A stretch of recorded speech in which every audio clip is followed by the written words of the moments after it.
As a child, Alan Turing used to bury his broken toys, in the hope that they'd miraculously be mended.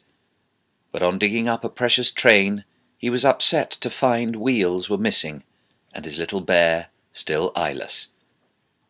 In 1922, when Alan was 10, he was given a book, Natural Wonders Every Child Should Know, which, he told his mother, opened his eyes to science. For in it he read, "We are made of living bricks. The human body is a living apothecary shop, where, due to recently discovered hormones, the different parts of the body are able to signal to one another with chemical messages." The body, this book by Edwin Tenney Brewster told Alan, was a machine, more complicated than any machine ever made with hands, but still, after all, a machine. The book sowed a seed. When Alan grew older, he was intimately drawn to another boy called Christopher Morcom.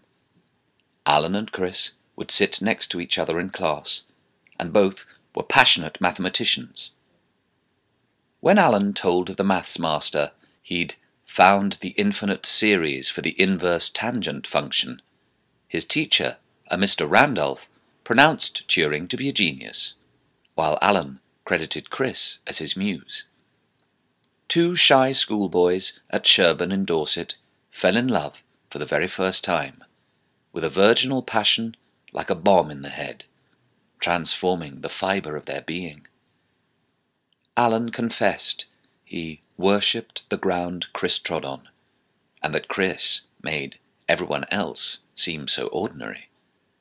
The pair plotted comets' paths, then made love in libraries, fired up adolescence, snatching electric moments. Chris engendered feelings in Alan he'd not had before.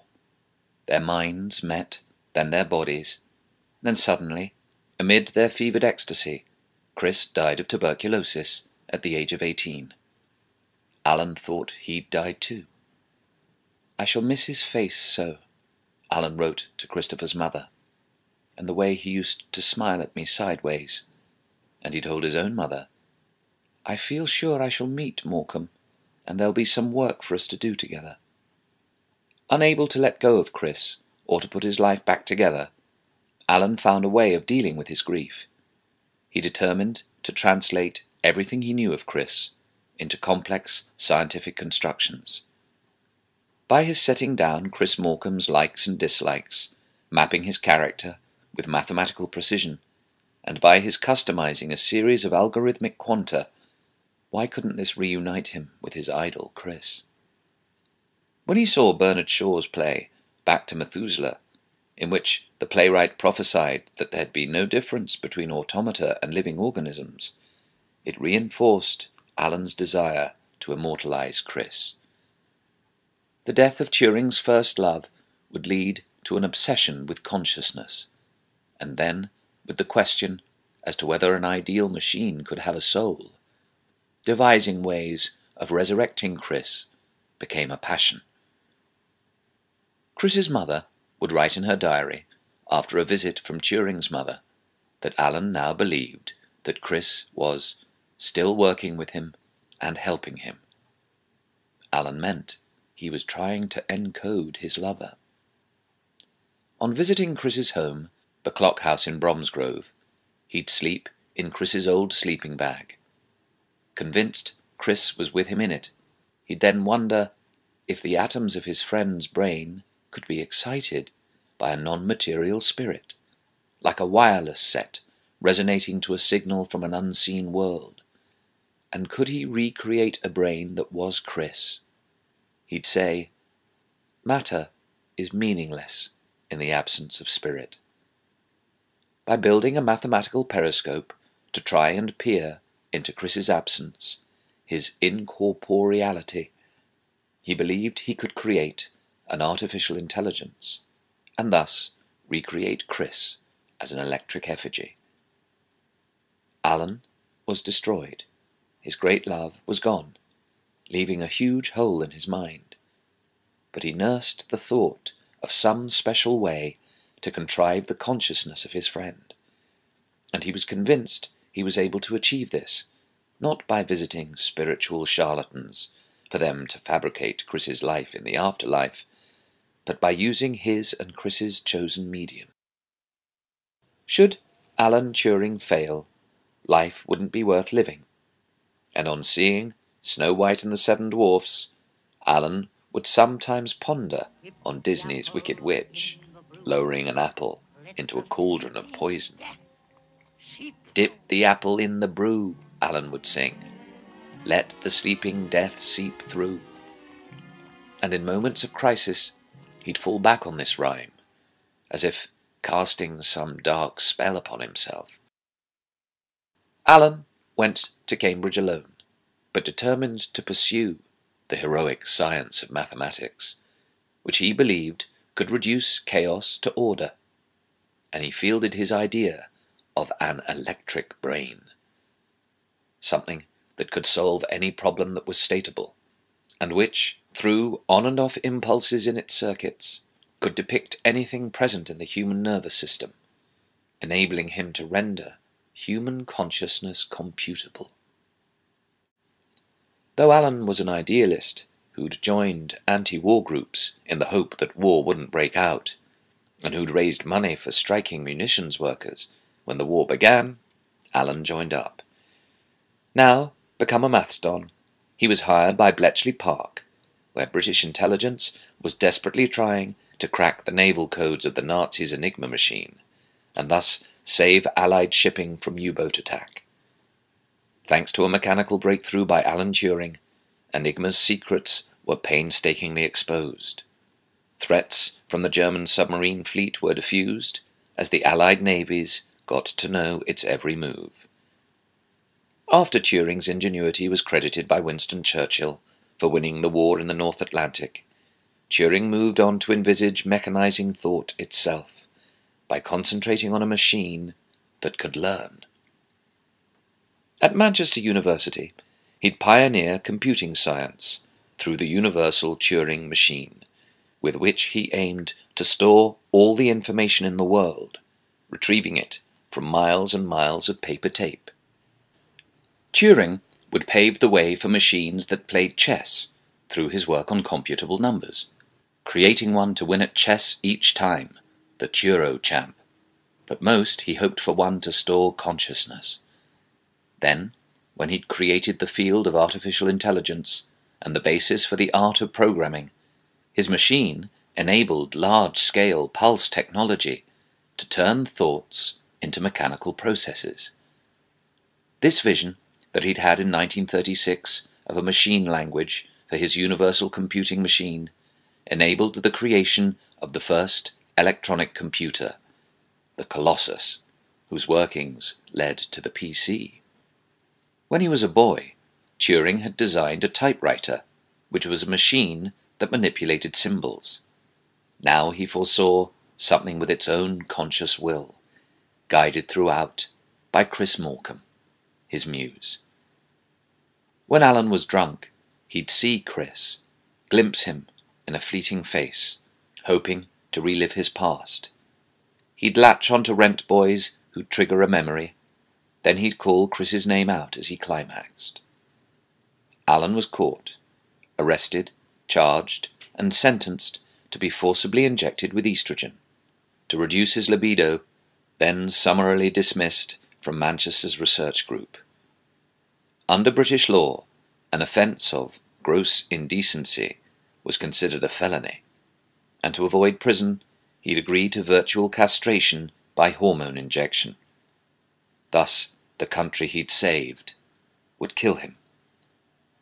On the 7th of June, 1954, Turing's housekeeper found his body, and nearby was an apple laced with cyanide.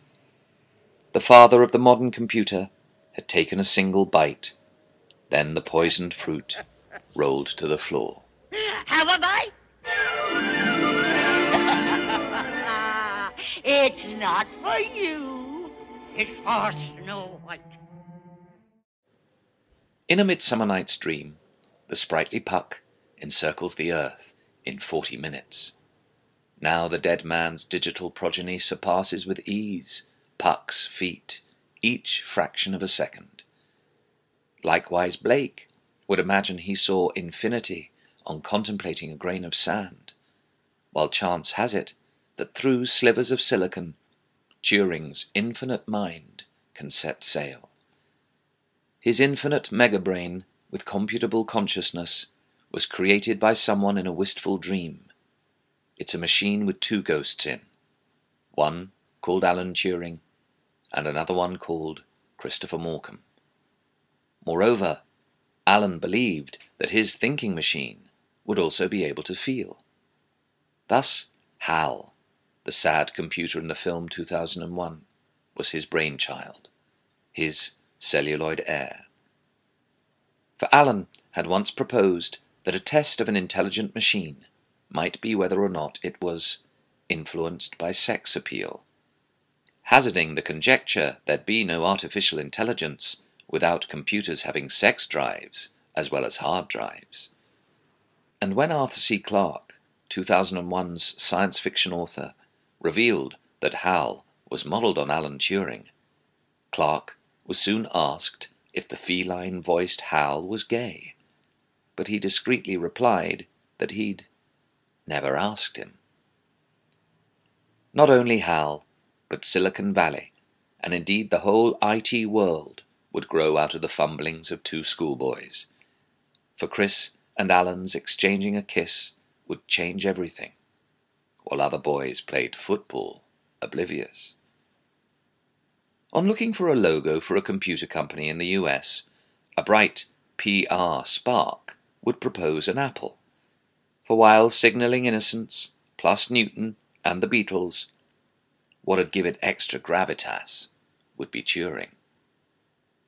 It's rumoured Apple's apple is a homage to his memory, a slyly insensitive reference to his suicide.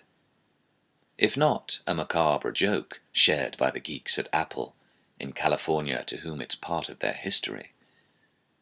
In visiting their headquarters in Cupertino, Silicon Valley, you can buy slick goods bearing the emblem. T-shirts with a bitten apple and punning captions such as "Bite into an apple, bite with a Y." Thousands of miles away, in Shenzhen and Chengdu, Apple's silver and snow-white computers are churned out in millions, with revenues in billions, and each gadget displays the glowing logo. 400,000 men and women working 12-hour days are called upon to assemble Apple products, and for serving Apple's manufacturer, Foxconn, an Apple worker gets a daily wage of £5.20.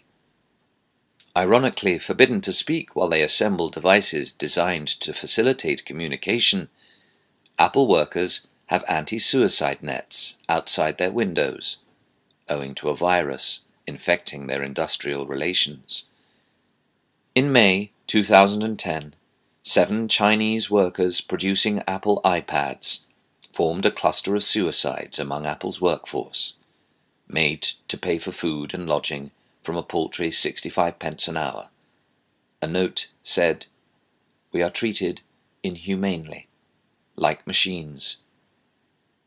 Yet a little blood on a keyboard or on some circuitry is of no concern, provided it dries out. Workers live or die, but not corporate super entities. They'll cling to life, whatever the cost. Relatives of those whom cybernetics has driven to suicide hold up placards outside the Apple stores, in which a voracious maggot peers out from Apple's logo. Floating on blood, it's captioned, "Bloody Apple." The mourner's loved ones are now dead, and no avatars, no iPads, no iPhones, no iPods, no MacBooks can replace flesh and blood or reboot them back to life. They're broken, like Alan Turing's buried toys.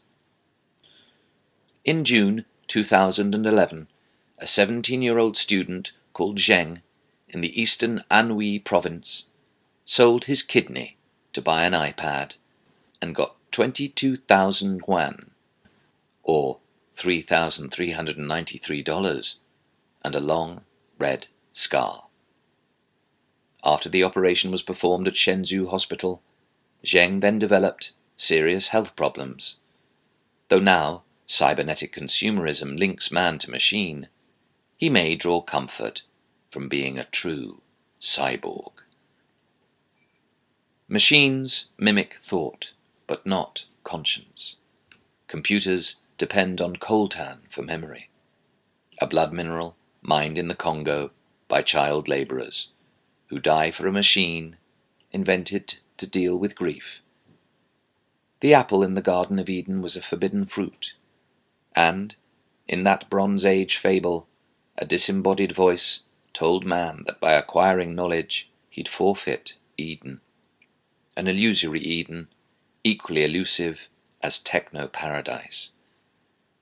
According to Glyn Hughes, who sculpted a Turing memorial which has him sat on a park bench holding a bronze apple, an Apple computer was buried below the founder of cyberspace as an indication of what Turing had died for.